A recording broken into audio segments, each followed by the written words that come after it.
What's up, guys? I know it's been a little bit since I've made some content. Today we got the 27.5 Concord that I recently took on a mountain bike trail, and I'm going to give you my honest opinion of this bike on a cross-country mountain bike trail. So, as you can see, first things first, I got a flat. The tubes on this bike, I wouldn't say they're robust. I also wouldn't say that I caught that flat because of the tube itself. I think I put too little of a pressure or a PSI in the bike to be able to ride that trail. Typically, on a normal bike, I ride about 24, 25 PSI, and I haven't had any issues on my bikes that have tubes.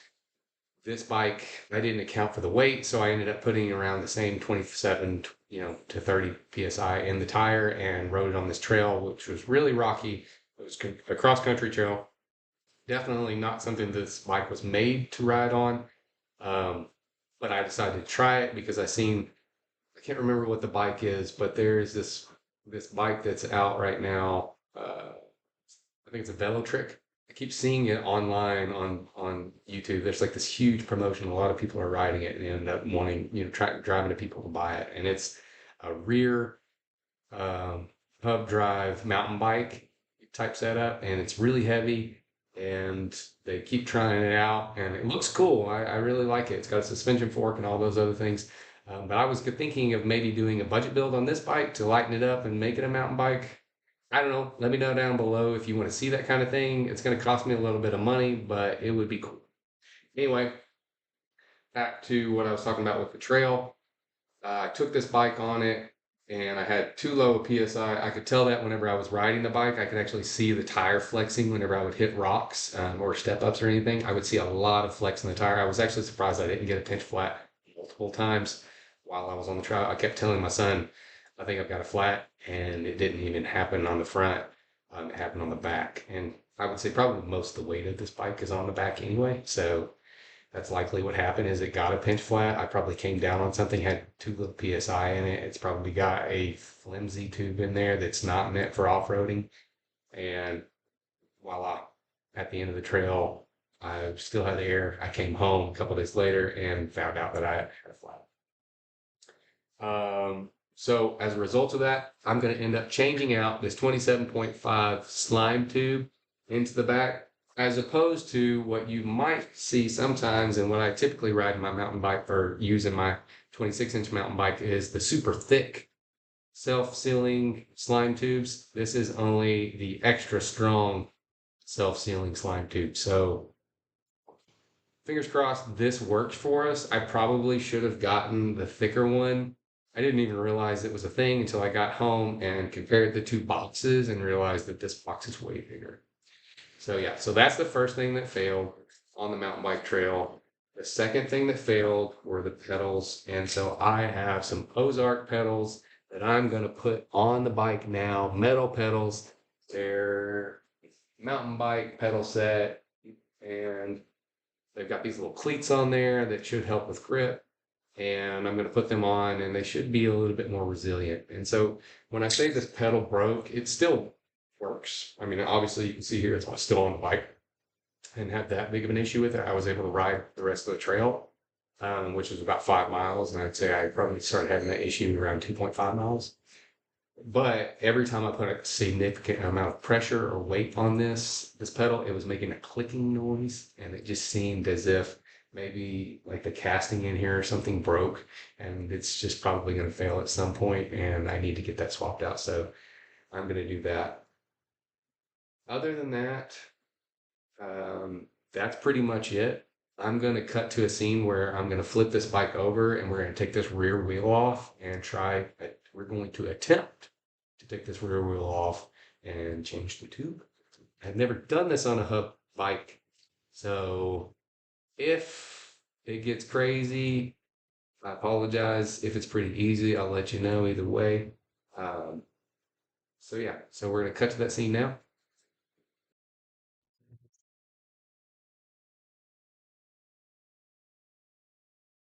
What's up, guys? So we've got the bike upside down.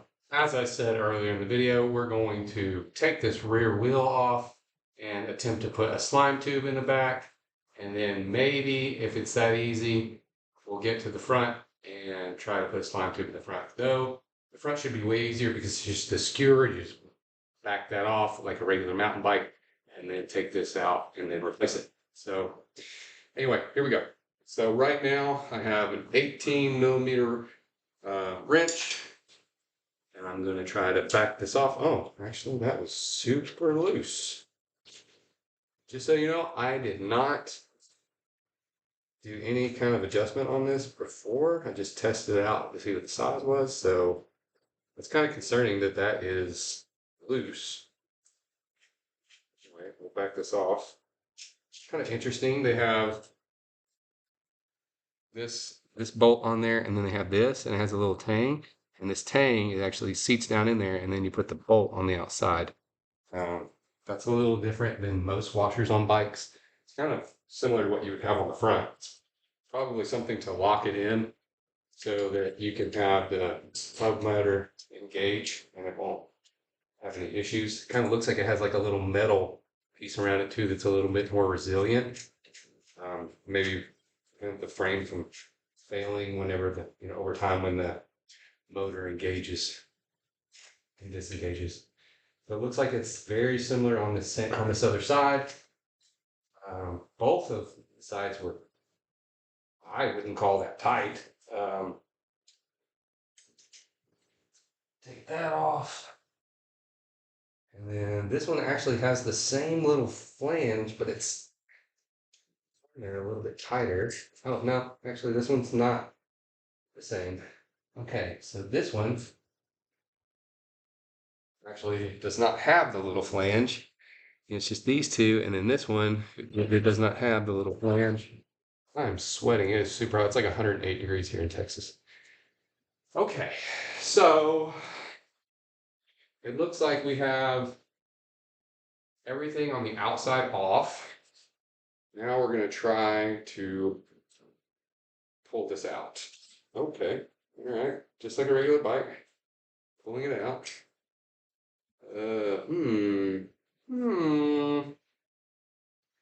Well, that's different. We've got the power going to this. I didn't even realize it. I wonder what you're supposed to do there. Ah, looks like there's a disconnect here. Well, that's something that's new. I'm going to pause the video and try to figure this out, and then whenever I do, I will restart the video and let you know. Thanks. All right, you're gonna need scissors. You're gonna need, I'm making an assumption here to unclip this clip that's here, which means that we're gonna need another clip. Looks like you could probably fit a regular zip tie through that, but we had to undo that zip tie. I am going to hope that this disconnects. There we go. I guess pay attention to how that goes in. I don't know. Okay, there's a mark here and a mark there. So that's good. That was easier than I thought it would be. Pay attention. There's some little washers right here on either side. We'll leave those washers in place as best we can. Pull the derailleur back and pull the wheel up out of the bike. I guess open this up. And voila, we have the wheel out. Again, we have a little bitty washer right here.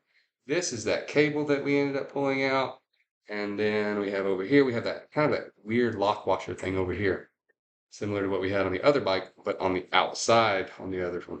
Or excuse me, not on the other bike, but on the other side. It's kind of interesting the way that that goes together. All right, now what we're going to do is take this wheel and put a tube in it. I don't know if you guys have ever done this before, so let me pause the video, come on that side, try to show you guys what I'm doing while I'm doing it.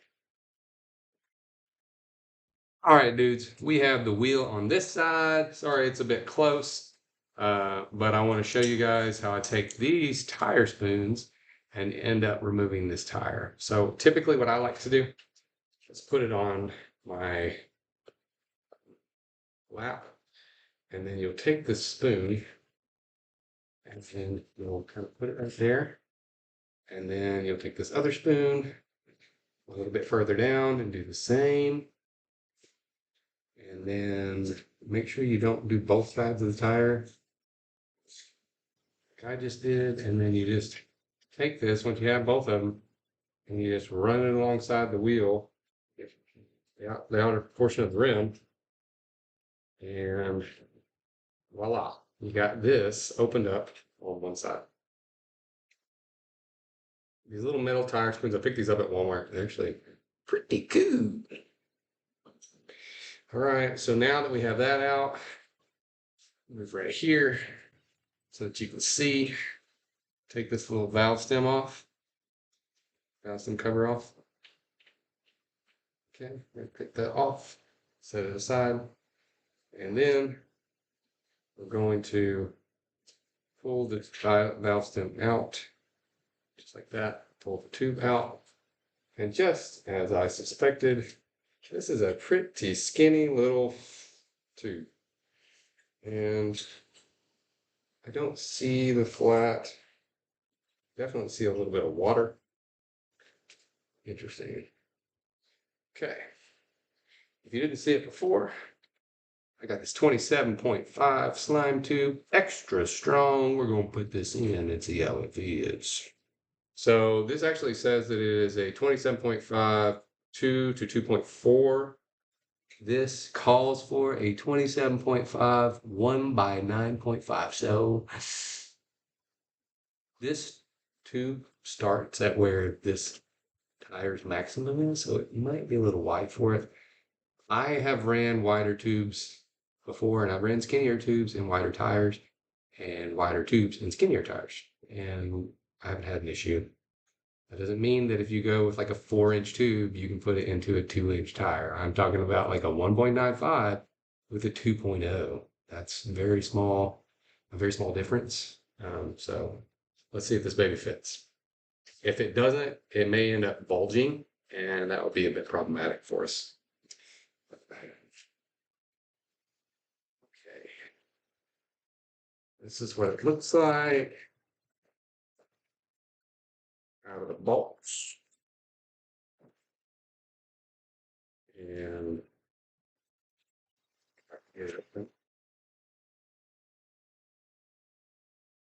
what you're going to do is take this valve stem cover off. Keep this valve stem cover if you can, because it has this cool little thing in on the top of it that you can put this in here and you can take this valve stem out. That's actually a pretty cool little feature if you ever need to undo this and put more slime in right there, just in case. Or if your valve stem is needs to be removed or replaced, you can do that. It's pretty cool. So what we're going to do is we're going to take this tube, we're going to lay it out. Some people like to fill the tube up with air and let it sit for a little bit in order to make sure that the tube isn't punctured itself before they put it in. I'm going to roll the dice. I'm going to assume Walmart is only selling good tubes. All right, so what you're going to do first, you're going to put that valve stem through, just like that. And then you're going to run this tube, making sure that it's not like flipped around or anything like that. You're going to tuck it in. You don't want to pinch it. You don't want to flip it around or twist it. Just take it, pop it open. Actually, see right there? We actually got some twisting going on. So we're going to back that off. Put that in there. See what happens. Come on. Come on. There we go.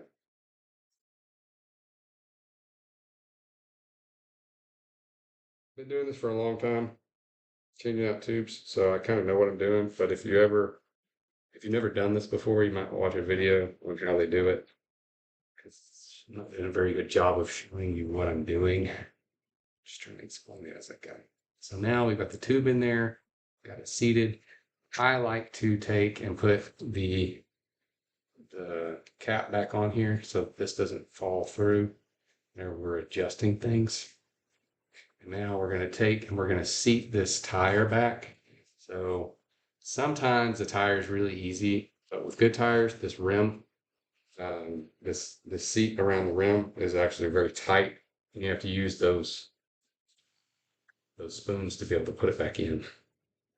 But apparently Chow Yang's are not that sturdy when it comes to the bead of the tire. Okay, so now we have everything in there.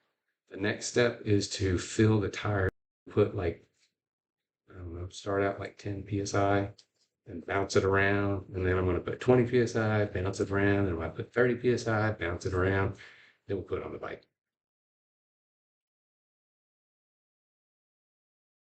Raise it. So I'm going to set it to, like I said, 10 psi first. And then put this bad boy onto the wheel.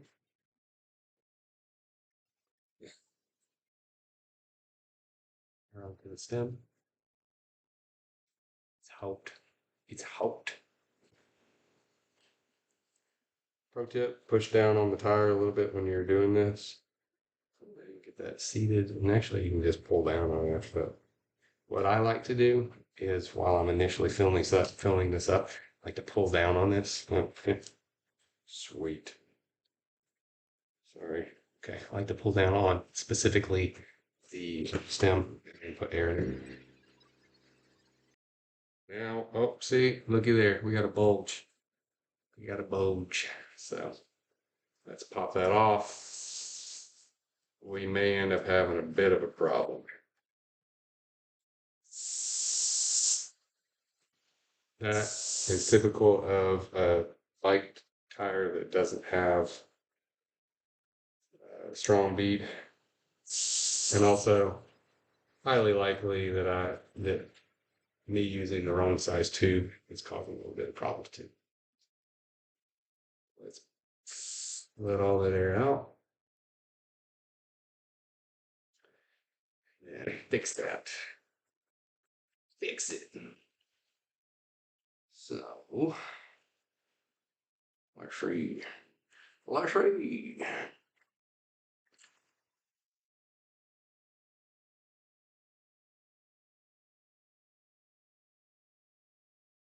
All the air out, and then kind of massage this around to see if we can make that bead want to stay in. It might have been because I was pushing down on the tire too. So we've got that massaged. Now let's see if we can put that 10 psi back in. We might have had a fail because I put too wide of a tube in here. That'll be a bit of a problem. Actually, I don't know if it's as much of a problem as it is with the tube or my situation as it is the tire. The tire's not wide enough. If I'm going to do a mountain bike build of this, I might end up doing a little bit longer tire.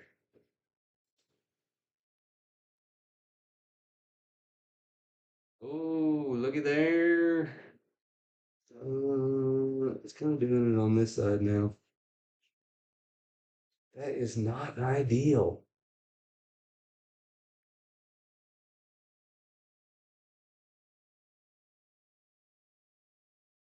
Not doing it anywhere else.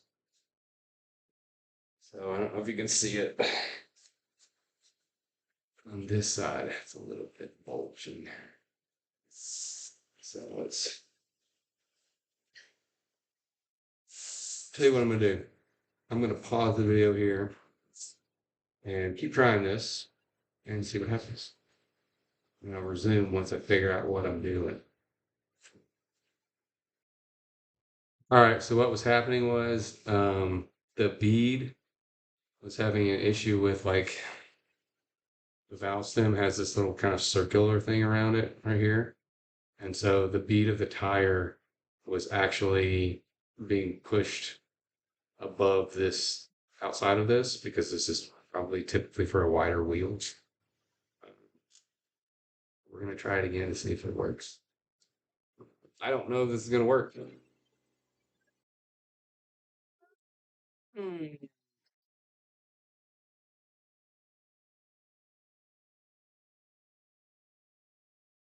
Okay. Looks like it's working. Let's check it out up here. This is a little bit, as you can see, there's like a little line right here. I don't know if you can see it, but there's like a little line. I want that line right on the rim.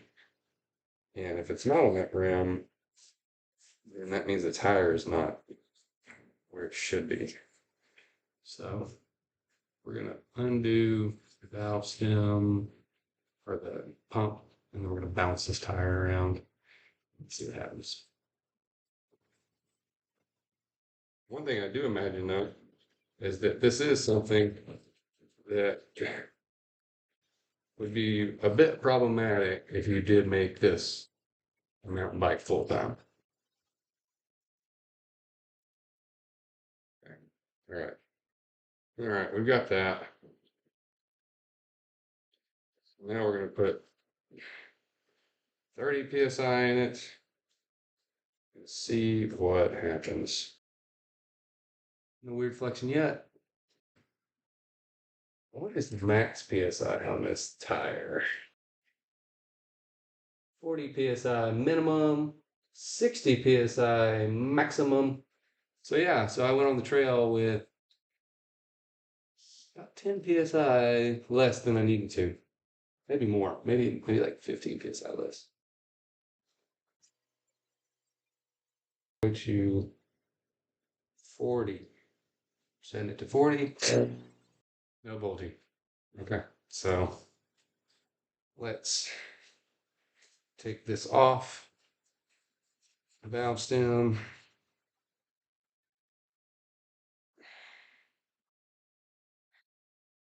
Just so you know, this little thing that goes right here on this side comes off a lot. This other side doesn't as much.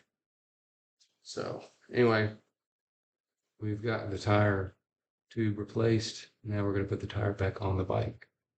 Cut to that scene. All right, guys. Now we have the tube back in, and we're going to try to put this back on the bike. Hopefully it's as easy to take off or to put back on as it was to take off. As of right now, it's going to go. Trying to have to force it in, make sure that you're lining things up like that they're supposed to be. Okay.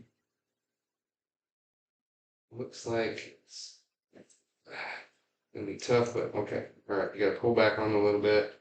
Make sure you get that disc brake in between where it's supposed to be. Point this up towards the front where it's supposed to go. And then make sure that that little washer is where it's supposed to be. Make sure that this washer is pointing up where it's supposed to be. Oh, goodness. Okay, so it looks like I'm gonna have to twist the wheel. Okay, so you twist that axle.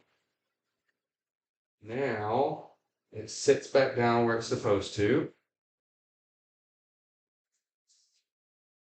Okay, now we're gonna put the side with the lock washer on the non-drive side. Put that lock washer at the top, kind of where the little flange part goes into the little exit area right here. I don't know what you call it, but there's a little area right here that little flange can fit into. It's like a C. Okay. Now we got this one without the flange. We're gonna take it, put it back on. It is interesting because these bolts that are coming from the frame or from the motor mount into the frame only in a specific way. They've got kind of like a flat spot to them. So I would imagine that it would be really hard to mess it up. And I'm going to thread these on, finger tight, as far as I can. And then I'm going to tighten it up with my wrench. Again, we're going to take our 18mm wrench, tighten that up.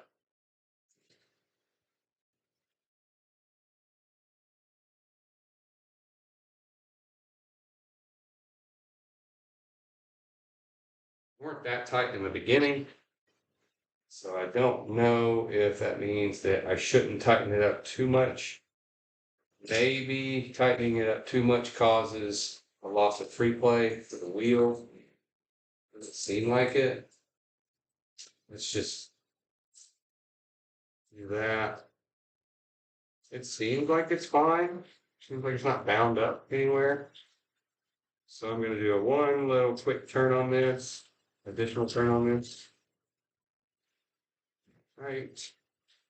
And tight. Cool. All right, so we got that tight. Keep in mind, I am not tightening these as tight as I can with this 18mm wrench. I could go tighter, but I don't want to over tighten it. So now we're going to take our connection, line up the two little white spots that you have. I'm assuming, and then push it in. That attaches it, and then we're going to have to put a zip tie right here on the frame where that was. Let me see if I have a zip tie. I don't know if it's the best idea to put the zip tie on yet. I have plenty of zip ties, so we're going to do it just to show you guys what it would be like. So you take that zip tie, run it through, and all the way down. And tighten.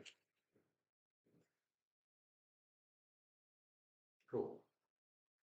Mainly what that's going to do is keep that power from hitting the, looks like keeping the power cable from hitting the brake, and also keeping your rear brake cable from, I guess, jumping around. So then we're going to cut off this excess.